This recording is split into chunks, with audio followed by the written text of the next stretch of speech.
Today is the first day of Paladium V12 and I really need to get moving. During my opening live stream, I planned to stream for at least 5 hours to make good progress, but had to stop midway due to an emergency. I have a small emergency to handle, so I'll need to end the stream early. The thing is, the concept of this season is that there are a lot of new features in the faction systems, like these nice interfaces, this tech tree, but most importantly, a ranking system that goes from the Bronze League to the Diamond League. I can't afford to waste a single second. On top of that, in this V12, there are also more than 40 new mobs and bosses, lots of really cool features, and new spells that have been completely redone from scratch. For example, there's the Kamehameha, but there are many others, so I'll try to unlock at least one today. As you can see, I have a lot to do and barely any gear right now.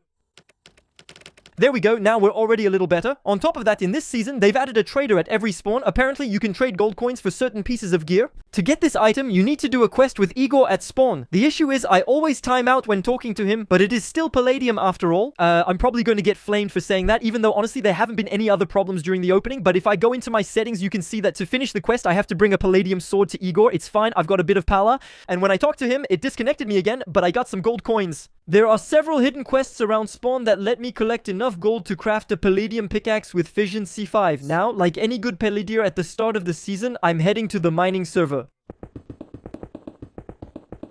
Okay, so here's our base for now. We have a grinder with a hammer, smelt, fortune 2, and basically that's all we need to start the season off, right? It's 5 AM now. I don't think I'm far behind the other players, but I still aim to unlock at least one spell today. So, to see which spells are available to unlock, there's a key in the Paladium settings, and if I press it, it opens this interface. It's the spell book, and all the spells are inside. There's a nice animation when you turn the page, which feels different from our previous spell interface. I saw people asking about the old Paladium spells like Batum and Erum. Unfortunately, they were removed from Palace and replaced with new spells. But something tells me they might come back in some form one of these days, but I won't say more about that. I think a reasonable goal for this first episode would be to unlock the first spell, the dash spell. Challenge accepted.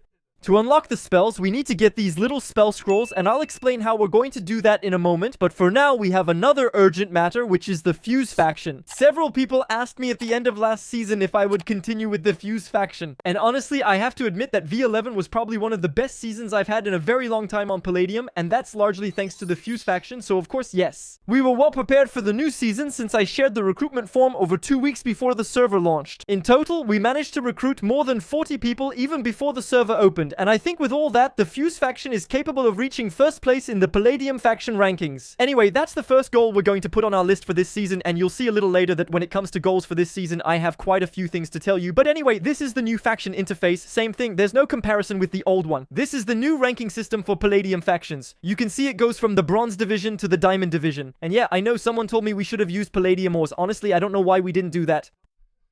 The guy who realizes at the last minute. But it's not a big deal, especially for factions at the top each week. For bronze, it's the top 35 factions. For silver, the top 30%. Gold, the top 20%, etc. Each week, the server awards 1,500,000 shop points to the top-ranked factions. It's motivating, and we have to reach this goal regardless. Alright, that's all well and good, but we're going to have to create the Fuse faction. For that, Pilot Prod, who was the leader of the Fuse faction last season, and who is the leader again this season because he really manages things very well, was totally on top of things. Actually, on Paladium now, since V12, to create a faction, you need at least 100 Paladium ingots. To prevent anyone from taking our faction name, Pilot rushed to collect 100 Paladium ingots as soon as the server opened. He met with me, and together we formed the Fuse faction. F, there you go, F, normally. Fuse faction, the faction of the big bosses, recruitment, faction status closed, we agree, right? And creating a faction costs 100 Palladium. I'm clicking validate. Fuse faction is official now. Congratulations, Pilot. We have about 40 people with the forms we've set up and everything. Yeah, there are quite a lot of us. Pilot! With all that, it's perfect. The Fuse faction was created right at the start of the season, and on top of that, all the members really worked hard all night. So now, we spent the night focusing on the global branch of the technology tree to unlock as many faction slots as possible. I think I need to explain this detail to you a little bit. In the last seasons of Paladium, the way faction progression worked was that there was a level system. Factions went from level 1 to 100. Well, that has been completely removed, and it's been replaced by a technology tree with prerequisites for each tier that unlock new features for the factions. For example, right now, we're at tier 2 in general, and if we want to unlock tier 3, we need to have 15 members, which we do. We also need to have 5 people online, which is also the case. Add the link to our Discord to our faction page. That's because now, factions can directly put a link to their Discord or to a recruitment form directly in their interface.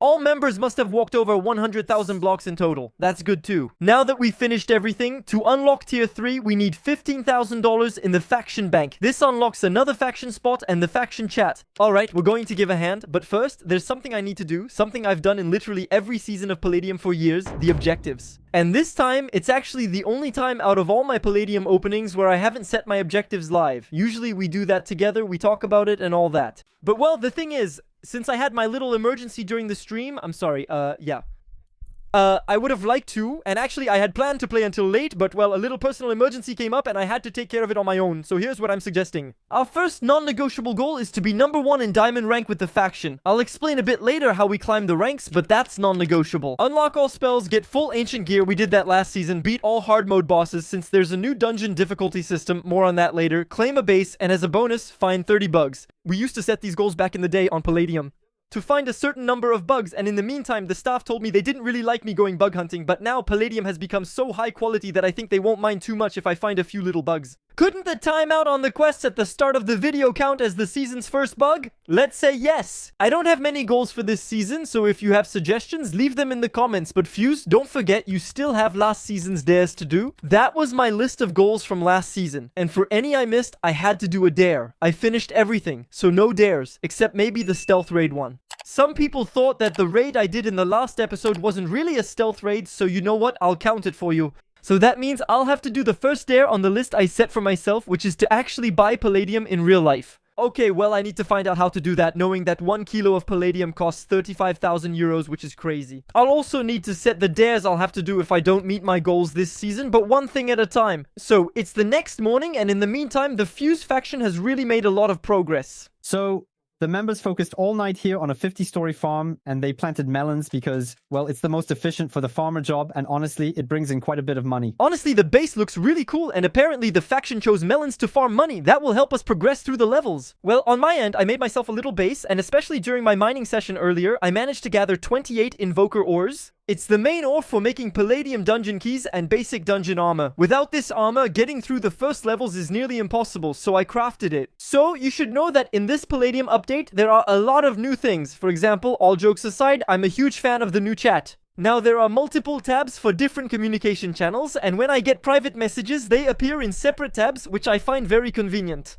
But anyway, to get back to the update, the two main things in this Paladium update are the new features for factions and the new features for Palladium dungeons. Let's be honest, the dungeons in V11 were a pretty cool concept, but they were really lacking in content, and now, honestly, I'm really looking forward to seeing everything that's been added. If I want to be able to loot what's in the dungeons, I also need to make myself a backpack, and the problem is, after making all my gear, I don't have enough Invoker Stone left to craft the keys that will let me open the dungeons. Fortunately, I did a few extra quests in the spawns, which allowed me to gather 10 gold coins, and with that, I'll be able to buy some Invoker Stone. Now that I'm ready, I enter the dungeon world and immediately notice the interface is totally different. Here we have 3 slots. If I'm not mistaken, these are for spells. We have our armor bar, and most importantly, there's a new bar here, which is a mana bar. You can guess, but that's what you'll use to cast spells. Another cool thing is at the central hotel, I can create a session, invite friends, pick the dungeon, and manage the group. Well, that was already in the last season. It was a way to invite your buddies to do dungeons, but if you don't have any friends like me, you have the option to join a session. And basically, that also lets you join other players who are looking for teammates to do dungeons. I'm a bit sad because no one wants to do dungeons with me, but I think it's just that few people have the gear, so there aren't enough for matchmaking.